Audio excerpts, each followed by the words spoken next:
This is Dan Abbott at Southern Maine Community College, and I'm making this video to point out a problem with SolidWorks that crops up way more often than it should, which is that hatch patterns aren't displayed correctly. In this particular case, they aren't displayed at all. This is a full section. It was created from, well, a full offset section. It was created from a section on the top view and pulled down. There should be hatch patterns in here. The students are supposed to set them up correctly because SolidWorks won't do that itself.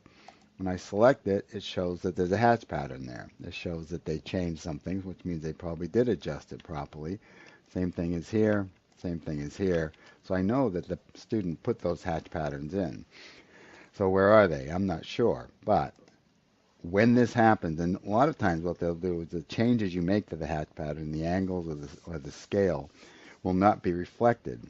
What I've discovered over time is that if you delete the view, say yes, and then immediately return it with Control Z.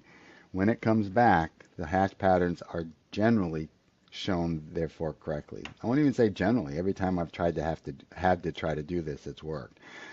Why that is the case, I do not know. Now I'm just curious, if I take that hatch pattern and I change it, is that going to change automatically? And it does. So that part is right. Yeah. That part's working the way it's supposed to work. But again, sometimes what will happen is somebody will make a change and it won't come up.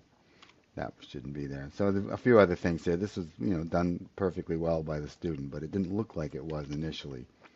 Oh, there's another little problem. Okay. Anyway, that's just a little brief video to show you what to do in case this happens to you.